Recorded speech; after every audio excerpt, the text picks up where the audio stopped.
কাঁচরাপাড়া ৪ নম্বর ওয়ার্ডের কাঁচরাপাড়া স্টেশন সংলগ্ন কুলিয়া রোডে এক টোটো চালককে লক্ষ্য করে গুলি চালালো এক দুষ্কৃতী।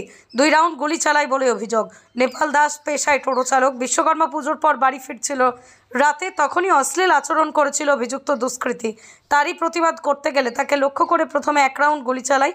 এরপরই সে পালাতে শুরু করলে তাকে ধরে ফেলে। এরপরই পিস্তলের বাঁট দিয়ে নেপাল দাসের মাথায় আঘাত করে। এরপরই ছুটে পালাতে গেলে নেপালকে লক্ষ্য করে আবারও একটি গুলি চালায়। কেন তাকে এভাবে গুলি করলো বা মাথায় মারলো তা বুঝে উঠতে পারছে না কেউই। তদন্তে নেমেছে বীজপুর থানার পুলিশ। অভিযুক্তকে গ্রেপ্তার করেছে বীজপুর থানার পুলিশ। কি হয়েছে ঘটনাটা হয়েছে, আমি সারাদিন আমাদের এখানে পুজো করার ছিল। দুপুরবেলা আমরা বাড়িতে ছিলাম, তো বাড়িতে ছিলাম। দুপুরবেলা খাওয়া দাওয়া করলাম, করে টোরে বাড়িতে ঘুমাইছিলাম। সন্ধ্যাবেলা আমার পাড়ায় একটা প্যাসেঞ্জার ভাড়া ছিল, বা আমার বোনই হয়, তাকে আমি নাগদা ছেড়ে এসেছি এখানে বাড়িতে 8টার সময়। 8:15-20 বাজে বাড়িতে ছেলের সাথে একটু খেলাধুলা করলাম। 9টার সময়, 9:30টার সময় আমি স্ট্যান্ডে গেলাম। মনে পড়ে গেল যে বছরকারি পুজো আছে, বিশ্বকর্মা পুজো, যাই একটু স্ট্যান্ডে, না গেলেও খারাপ ভাববে। স্ট্যান্ডে গেলাম, যাওয়ার পরে আমি 2টি ভাড়া মারলাম। 10:15-তে কৃষ্ণনগর আছে, ওর মধ্যে কৃষ্ণনগর ঢুকলো আপে। প্যাসেঞ্জার এসছে, 4টে প্যাসেঞ্জার আমার গাড়িতে বসেছে। আমি একটু গল্প করতে লাগলাম যে কে থাকবে রাত্রিবেলা স্ট্যান্ডে না থাকবে। তারপরে একটা প্যাসেঞ্জার এসছে, আমি বললাম তাহলে এক কাজ কর, তুই একটু প্যাসেঞ্জারগুলো নিয়ে যা, আমি বাড়ি যাবো, শরীরটা আমার অসুস্থ লাগছে। এটুকু বললাম, প্যাসেঞ্জারটাকে নিয়ে নিল, নিয়ে চলে গেল। যাবার পরে আমি কথা বলতে লাগলাম যে দাদা, কি রাত্রিবেলা এখানে কজন থাকলে ভালো হবে, এইটুকু কথা বললাম। একটা দুষ্কৃতী কোথার থেকে আসলো, তাকে চিনিও না জানিও না, বিখ্যাত দেখতে, বিড়ি গালাগালি করলো, আর ম্যাশিং নিয়ে আমাকে টানলো, 2বার ট্রিগারও টাপলো। আমার গায়ে গুলি তো বেরোলোই না, আর আওয়াজ হলো ফটাস ফটাস করে। আমি ভাবলাম যে না, আমি জীবনটা বেঁচে গেল। ওর সাথে ধাক্কাধুক্কি করে আমি পালাতে লাগলাম। আমাকে পিছন দিয়ে বন্দুকের বাটটা দিয়ে মারলো, মাথা ফেটে গেল। আর ভায়া সেক্রেটারি শুধু আমার গুলির মধ্যে পালিয়ে গেলাম।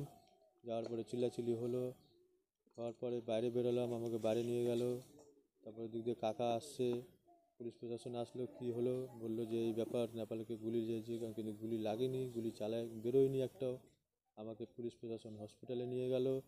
নিয়ে যাওয়ার পরে আবার ওখানে ট্রিটমেন্ট করে স্ক্রিন করে নিয়ে আসলো। নিয়ে আসার পরে বাড়ির সামনে আসলো, আমাকে রাখলো, বললো দুষ্কৃতীটা ধরা পড়ে গেল। আমবাগানের দিকেই পালিয়েছিল, আমবাগান থেকে নাকি ওকে ধরা হয়েছে। আমি অনেক আতঙ্ক, এখন জানি না কী হবে পরবর্তী গেলে। আপনার নাম? আমার নাম নেপাল দাস। বলছি, আপনাকে গুলি করার আগে ও যে ঘটনাটা ঘটেছিল, যে রামাশঙ্কর গিরি, তার সঙ্গে ঝামেলাও হয়েছিল। তা আমি এসব বিষয় আমি জানি না, কোনো কিছু জানি না। আচমকায় আমি গেছি বাড়ির থেকে 9:15-20 থেকে 9:30টার মধ্যে আমি স্ট্যান্ডে গেছিলাম। 2টি ভাড়াও মেরেছি। ওনাকে চিনতে পেরেছিলেন? আততায়ীকে চিনতে পেরেছিলেন? না, ও মানে ওই লাইটের মধ্যে এইভাবে আসলো, কালো ছেলেটা দেখতে, কালো গেঞ্জি, মাথায় এরকম একটা পাকড়ি বাঁধা আছে, সাদা রঙের হোয়াইট কালার। এসেই পরে আমাকে কোনো কথা নেই, আমি ওকে বলছি দাদা আমার কি ভুল, কি আমি তো কোনো কারোর সাথে ইয়ে নেই, ক্ষতি নেই, কোনো ঝামেলা নেই। আমি তো টোটো চালাই, রাত্রে আমি 11:30-12টার সময় বাড়িতে আসি, কারোর সাথে কোনো ঝামেলা নেই আমার। কি মনে হচ্ছে, কেন এইরকম এটা কেন মনে কি হচ্ছে আমি নিজেও বুঝতে পারছি না। এটা কী নিয়ে হচ্ছে না হচ্ছে আমি নিজেও বুঝতে পারছি না। হঠাৎ আমার উপর এরকম আক্রমণ হয়ে গেল। আমি গরিব মানুষ, টোটো চালাই, আমি জানি না এইসব ব্যাপার। আপনার নাম বলে দিয়েছিলেন? আমি বাজারে গেছিলাম, তা বাজার দিয়ে এসে তা আমার ওই পাশের মানে একটা বউ বলছে বাবাকে গুলি লেগেছে। তা আমরা 2টো ছেলে আর আমি দৌড়ে গেছি। তাহলে ওর বাবাকে অ্যাম্বুলেন্সে গাড়ি নিয়ে গেল পুলিশ। তা ওখানে সব পার্টির ছেলেরা বলছে কি না না বেশি মানে কাছ ভেঙে গলায় ঢুকেছে। তারপরে দেখে হাসপাতালে গিয়ে দেখছি না, মাথাটা ফাটা, রক্ত দিয়ে গা পুরো ভিজা। তা 10টার সময় 10:30 বাজে না, 10:30টার সময় ওই মানে ফায়ার করেছে গুলি।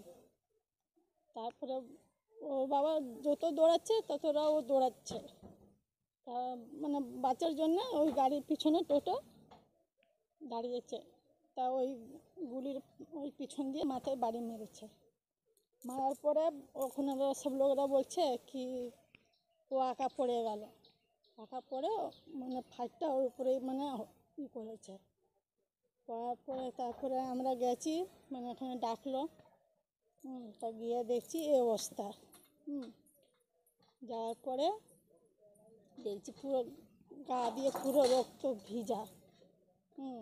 তা আমি বললাম কী করে হলো? বলছে না এমনি আমি মানে দাঁড়ানো ছিলাম, আমি বুঝতে পারিনি কি আমার সঙ্গে এমনি হবে। কারোর সাথে কোনো পুরনো শত্রুতা ছিল? না, কোনো দিন কেউ ধরুন ভাড়া নিয়ে কেউ কোনো দিন ধমক দিয়ে বা এরকম কি?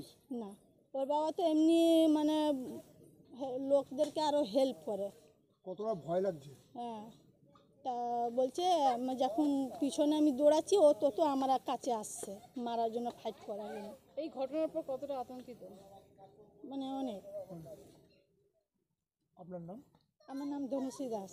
আর এই যে যাকে মেয়েছে কে হন আপনি? এটা আমার ঘরের লোক। কালকে রাত্রে প্রায় 10:30 নাগাদ আমরা একটা দোকানে চা খেতে বসেছিলাম। এখানে একটা ছেলে মদ্যপান অবস্থা খুব গালাগালি করছিল। তো আমি বললাম যে এখানে গালাগালি করিস না, বলে দিয়ে ওকে সরিয়ে দিলাম। সরানোর পর আবারও তেরে মোবাইলে ফোন করে কাউকে উল্টো পাল্টা আবার বলছে, আবার ওকে আমরা সরিয়ে দিই। সরিয়ে দেওয়ার পর আমরা চা খেয়ে যাই, উঠে চলে আসলাম। তারপরে শুনে নাকি 10 মিনিট পরেই আবারও আর্মস নিয়ে ঢুকেছে, ঢুকে নিয়ে খোঁজাখুঁজি করে, তখন তো কেউ ছিল না। এটা টোটোওয়ালা নিরীহ যারা প্যাসেঞ্জারকে দিয়ে বাড়ি যাচ্ছিলো, ওকে ধরে মারতে লাগলো। মারার পর 2 রাউন্ড গুলি ফায়ার করেছে, গুলিটা বেরোয়নি। তৃতীয়বার যখন মেশিনে বাদ দিয়ে মারে তখন ওই গুলিটা ফায়ার হয়, কিন্তু গুলিটা কারো লাগেনি, লেগে ফায়ার করে পালিয়ে যায়। তখন পুলিশ বীজপুর থানা আইসি ঢুকে, আমরা ওনার সঙ্গে নিয়ে সব খোঁজাখুঁজি শুরু করি। তাকে অফসার্স ক্লাবের এখানে ধরা পড়ে। ধরা পড়ে সে নাম রাত্রেবেলাতে বলেছিল দীপু মণ্ডল, এখন নাম বলছে ইব্রাহিম মণ্ডল। কি মোটিভ ছিল, উদ্দেশ্য কি মনে হচ্ছে? মোটিভটা কিছু তো ঘটনা ঘটাতেই এসেছিলো, যা একটা সামান্য ঘটনাকে নিয়ে যে গুলি চালাবে করেছে আমি বুঝতে পারছি না। সেরকম ঘটনা হয়নি যে ওকে কাউকে গুলি দিয়ে মারতে হবে, গুলি ফায়ার করতে হবে। না, যে অস্ত্র নিয়ে এসছো তাই কি আমরা চিনতেন আগে? না চিনতেন না? না কোনদিন কি এই অঞ্চলে থাকতো? না না না, এই অঞ্চলে। বাইরে কেউ? বাইরেও মনে আমি কাছড়াপাড়া সেরকম ওকে দেখিনি। আমার তো সব দল করার লোক, সবাইকে চিনি, কিন্তু সেরকম ওকে হঠাৎ আপনি টার্গেট হলেন কেন? না, আমি টার্গেট বলে আমি বলতে পারছি না আমি টার্গেট। ঘটনাটা এটাই ঘটেছিল। কতটা আতঙ্কিত?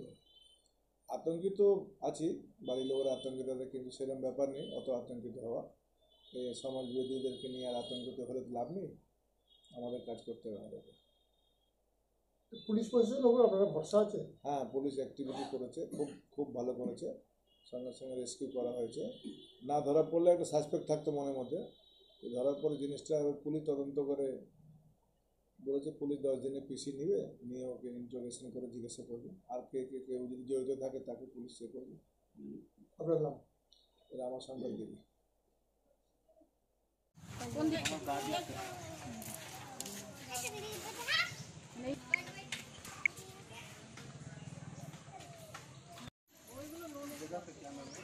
ঠিক আছে, নামিয়ে দিন। বয়স কত হবে আপনার?